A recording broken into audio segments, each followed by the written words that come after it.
This story is titled Soon to Be Ex-Wife Demand. I took care of her baby with her brother-in-law, saying her body, her choice. So I also made my choice, but it destroyed her life. Hey everyone, the channel's been slowing down a bit, and I spend so much time finding these stories for you. If you enjoy the content, please hit that subscribe button. It means the world and helps keep this journey going strong. Let's grow together. Now let's start the video. OP starts by saying, all right, let me start from the beginning because I feel like this story has so many layers that even I have trouble wrapping my head around it sometimes. My soon-to-be ex-wife, we'll just call her Kay for now, and I are technically still married, but only because of the legal system. Where we live, you have to be separated for 12 months before you can actually get divorced, which honestly just feels like dragging out the inevitable at this point. During this cooling-off period, she was supposed to find her own place nearby to make 50-50 custody of our 3 kids easier. Now, why are we getting divorced? Well, Kay's twin sister, let's call her Jay, came up with this brilliant idea that Kay should be their surrogate. Jay and her husband, we'll call him B, have apparently been struggling to have kids. Totally sucks for them, I get it. But instead of, I don't know, using a regular surrogate or adoption or literally any other option, they decided that because Jay and Kay are twins, Kay was the perfect choice to carry their baby. Now, I didn't find out about this plan until way later. Turns out, this had been in the works for weeks before I even got a whiff of it. It wasn't like they sat down with me to have a proper conversation. No, that would have been too logical. Instead, Kay kind of casually mentioned it to me one night like it was no big deal. At first, I thought she was joking. I mean, who just decides to carry someone else's baby without talking to their partner first? But nope, she was dead serious. She had this whole speech lined up about how it was her body, her choice, and that I had no right to say no. And honestly, she wasn't entirely wrong. Her body, her choice, sure. But then she hit me with this ultimatum. Either I support her decision, or we divorce. She didn't say it in those exact words, but that was the vibe. Like, this is happening whether you like it or not. So either get on board, or get out. I was floored. It wasn't just the surrogacy itself that bothered me. Though, yeah, that was a huge part of it. It was the fact that this had all been planned behind my back. KJ and B had been scheming this whole thing for weeks, maybe even months, without even giving me a heads up. And now I'm just supposed to be cool with it? Yeah, no. I told her straight up, if she goes through with this, we're done. She acted like I was being unreasonable. She said I was overreacting, and that this was a beautiful thing she was doing for her sister. But I don't know, man. Call me old-fashioned, but I feel like if you're married, you shouldn't be making life-altering decisions without at least consulting your spouse. Especially when that decision involves, creating a whole-ass human being. Fast forward a few months, and guess what? She's pregnant. When she told me, I just nodded and said, okay, then walked out of the room. 2 days later, I filed for divorce. Apparently, this shocked everyone. Kay acted like she didn't see it coming, which honestly blows my mind. Like, I literally told you this exact thing would happen. What did you think? That I was bluffing? That I'd just magically get over it and be okay with raising someone else's kid? J and B weren't any better. They tried to guilt trip me into staying, saying I was abandoning my wife and that I should be supporting her during this beautiful journey. But here's the thing. They're the ones who wanted this baby, not me. So why is it my job to pick up the pieces now? I told them straight up, she's your responsibility now.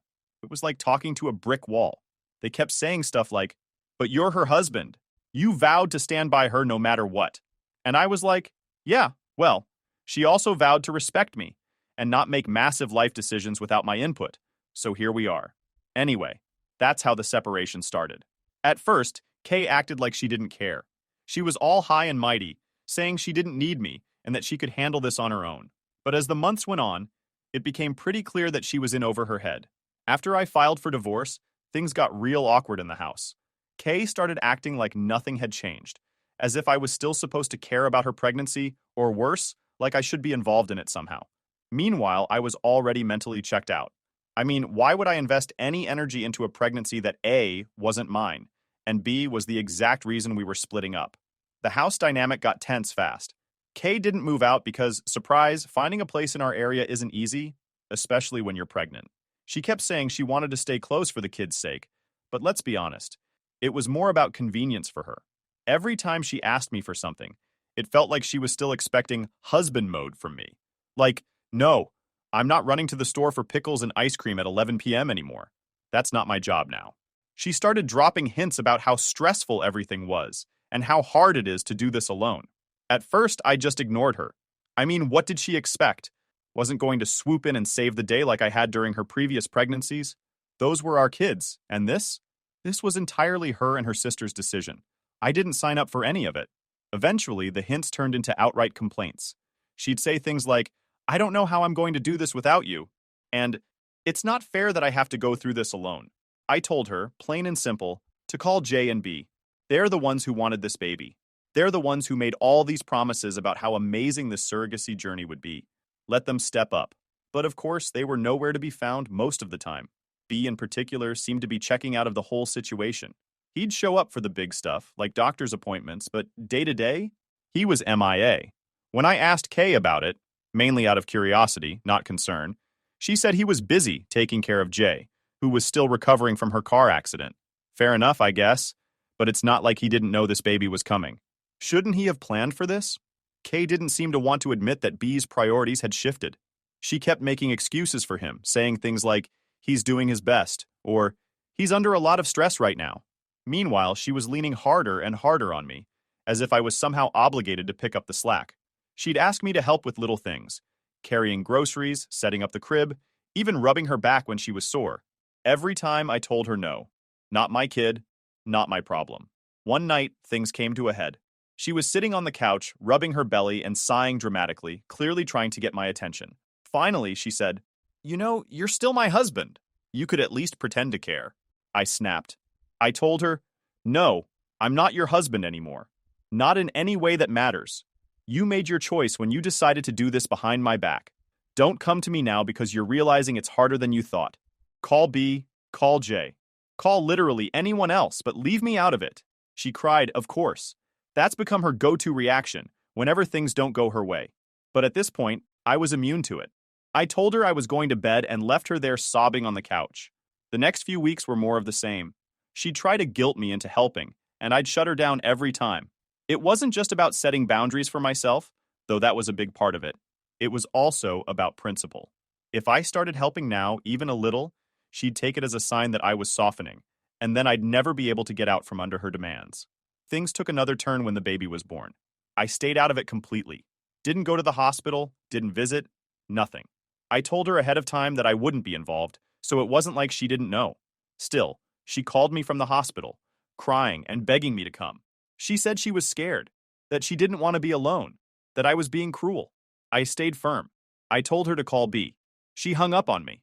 When she came home with the baby, that's when the real chaos started.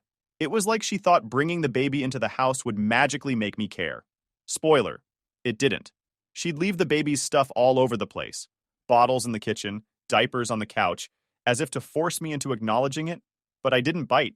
I just stepped over the mess and went about my day. At night, it was even worse. The baby would cry and she'd come to my room, knocking on the door and asking if I could help just this once. I'd tell her no every single time. She'd get mad, stomp off, and then spend the next day slamming cabinets or muttering under her breath about what a terrible person I am. I'll admit, there were moments when I felt a twinge of guilt. Not because I thought I was wrong, but because the baby was innocent in all this. It's not the kid's fault that their parents are a mess, but at the same time, I knew that stepping in wouldn't actually help the situation. It would just enable Kay to keep relying on me instead of the people who actually wanted this baby in the first place. The final straw came when Kay outright demanded that I take a more active role.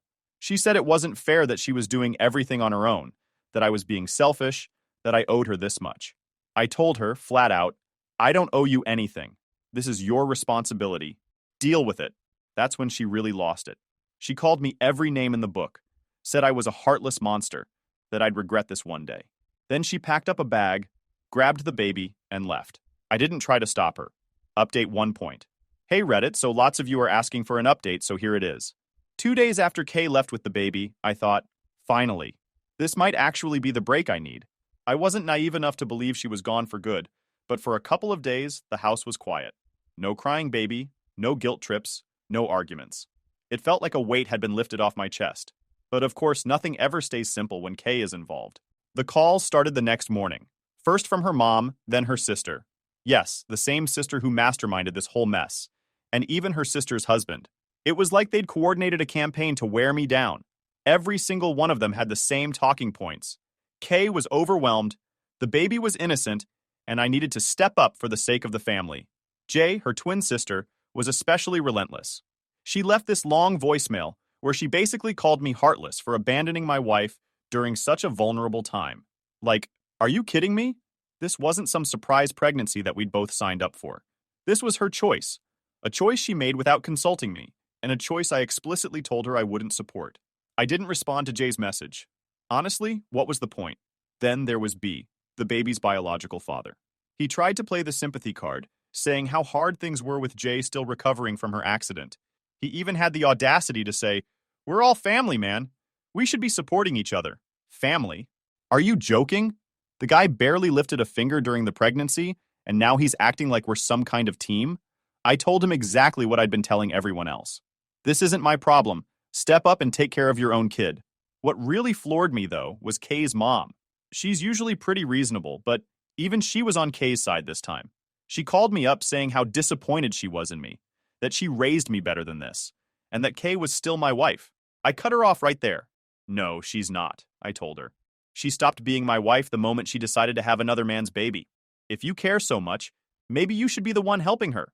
Silence. She hung up after that. I think it finally hit her that I wasn't going to cave.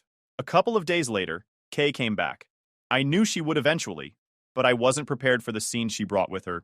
She walked in like she hadn't just called me every name under the sun before storming out. She had the baby strapped to her chest in one of those carriers, looking exhausted but defiant. I could tell right away she was gearing up for another round. She didn't waste any time. "We need to talk," she said, standing in the living room like she was about to give some kind of TED talk. I didn't even look up from what I was doing. "About what?" "About this," she said, gesturing to the baby like I didn't know what this was. "You can't just ignore us forever." "I'm not ignoring you," I said. "I've been very clear. This is your responsibility, not mine." She launched into this long-winded speech about how hard it was being a single mom and how unfair it was that she had to do everything on her own. She kept saying things like, "This isn't what I signed up for," and "I never thought you'd turn your back on me like this." I sat there, letting her talk, because honestly, what was the point of arguing? She wasn't looking for a solution. She just wanted someone to blame. When she finally stopped, I looked her dead in the eye and said, "You signed up for this the moment you decided to carry their baby. Don't act like this is my fault." That set her off. She started yelling about how I was being cruel, how I didn't understand what she was going through, and how I'd regret this someday.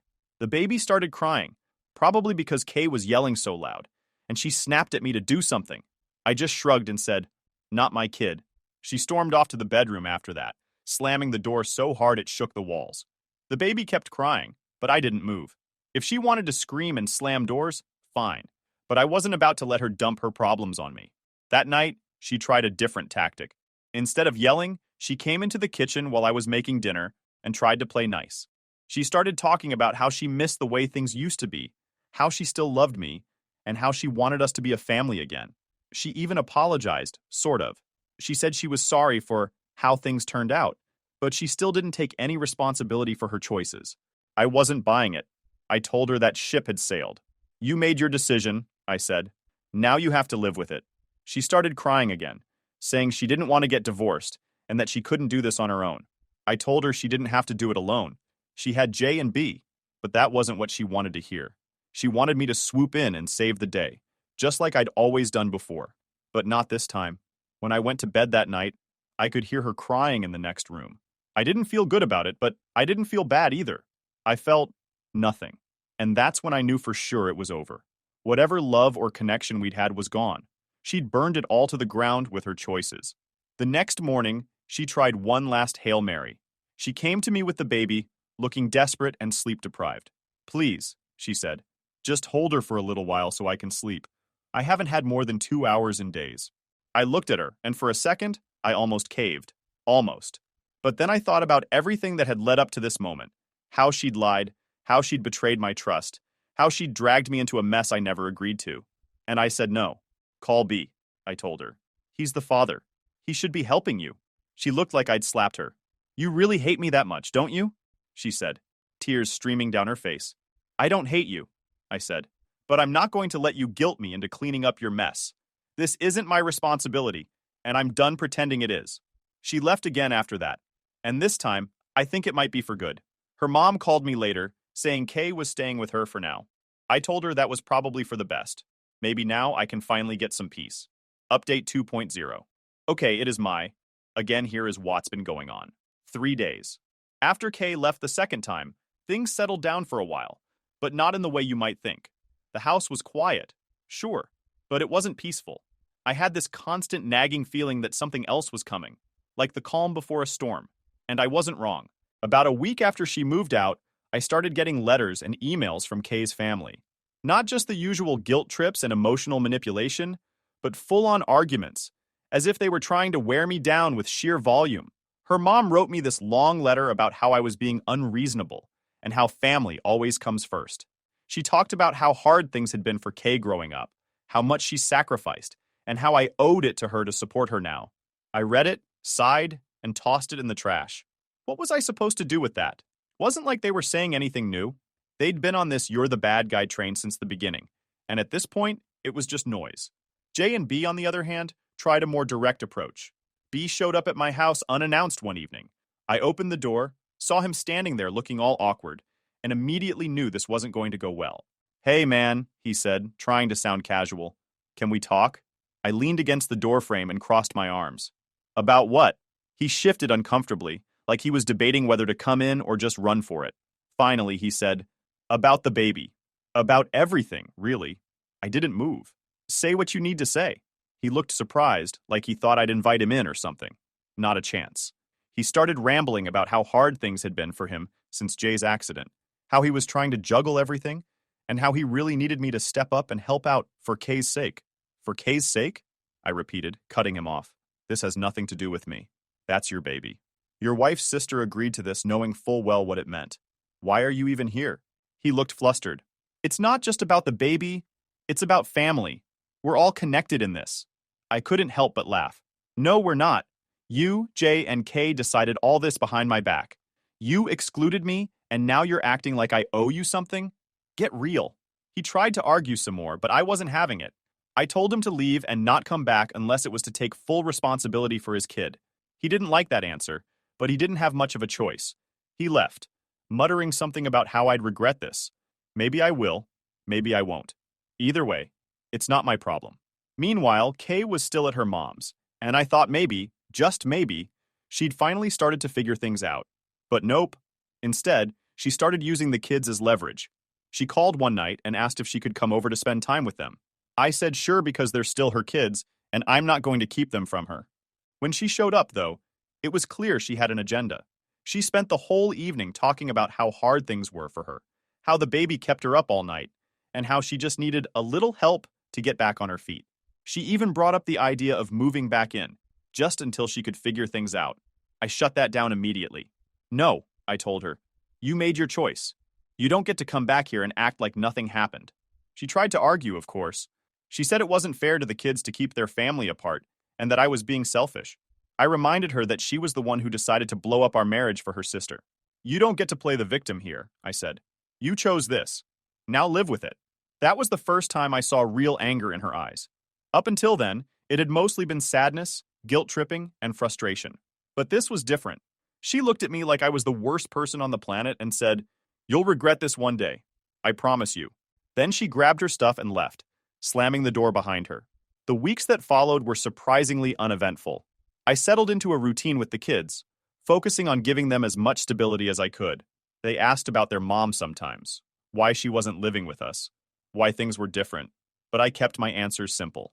Mom and I are figuring things out, I'd say, but we both love you very much. It wasn't a lie exactly. I still loved my kids more than anything, and I knew Kay did too, in her own way. But that didn't change the fact that we were on completely different paths now. She'd made her bed, and I wasn't about to climb into it with her. That said, I couldn't help but notice how much lighter I felt without her constant presence. For the first time in years, I wasn't walking on eggshells or dealing with her drama. It was just me and the kids, figuring things out one day at a time. And honestly, it felt good. Then came the legal stuff. Divorce proceedings officially started, and that opened up a whole new can of worms. Kay's lawyer tried to paint me as the unreasonable one, saying I'd abandoned her during a difficult time and refused to help with the baby. My lawyer countered with the facts. The baby wasn't mine, I had no obligation to help, and Kay had made the decision to go through with the surrogacy despite my objections. It was messy, but I wasn't worried. The truth was on my side, and I had plenty of documentation to back it up. Texts, emails, even voicemails. All of it showed that Kay knew exactly what she was doing, and that I'd been clear about my boundaries from the start. Still, it was exhausting. Every time I thought I was done dealing with her drama, something new would pop up. Her family kept reaching out, trying to guilt me into making things right. Even J and B tried to mediate, as if they had any right to tell me how to handle my life. I ignored them all. I'd spent enough time cleaning up Kay's messes, and I wasn't about to start again now.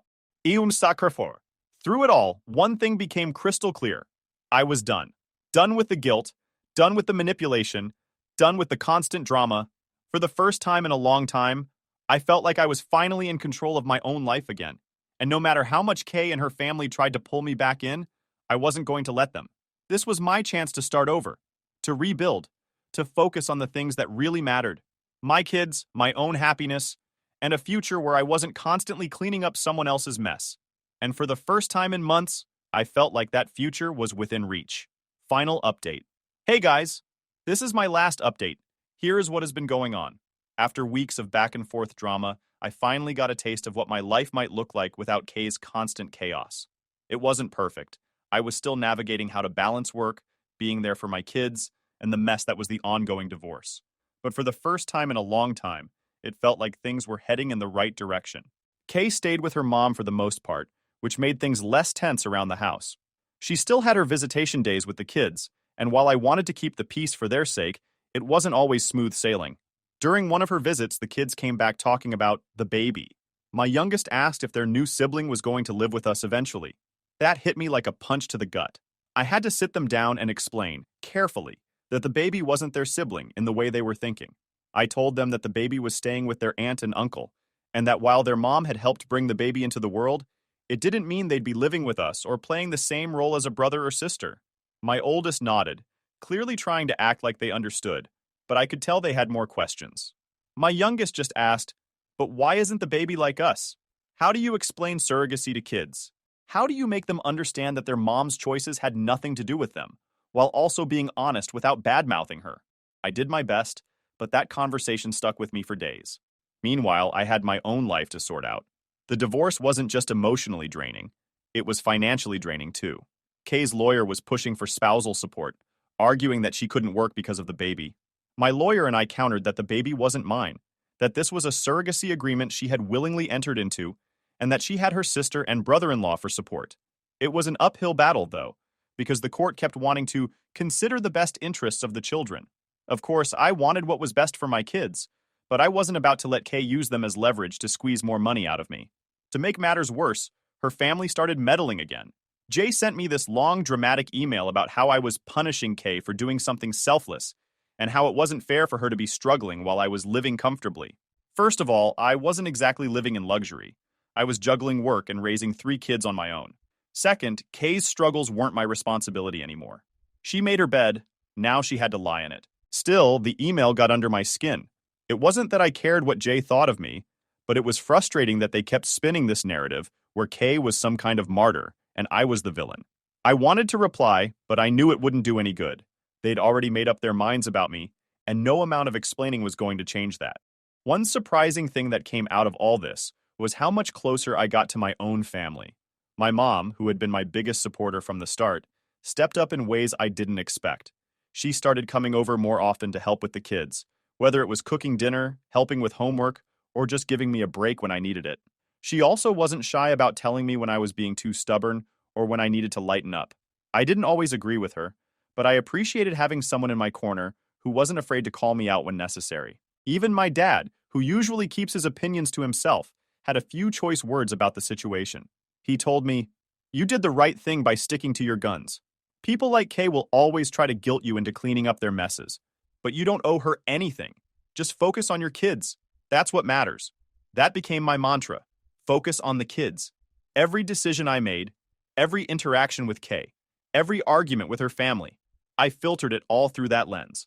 What's best for the kids? How can I give them as much stability as possible in the middle of all this chaos? Kay, on the other hand, seemed determined to make things harder than they needed to be. She'd text me at random times, asking for favors, or trying to rope me into her problems. One day, she called me in tears, saying she couldn't afford daycare for the baby and needed me to loan her money. I reminded her, again, that the baby wasn't my responsibility. She hung up on me, and 5 minutes later, I got a text from her mom calling me heartless. This became a pattern. Kay would hit a roadblock, and instead of dealing with it herself or turning to J and B, she'd try to drag me into it. At first, I'd respond politely but firmly. Over time, I stopped responding altogether. It wasn't my job to bail her out, and I wasn't going to let her guilt me into thinking otherwise. Despite everything, there were moments when I almost felt sorry for Kay. She looked worn down every time I saw her, like the weight of her decisions was finally catching up to her. During one of our custody exchanges, she asked if we could talk privately for a minute. I hesitated, but I agreed. I just wanted to say I'm sorry, she said, not meeting my eyes. For everything. I know I messed up, and I know I hurt you.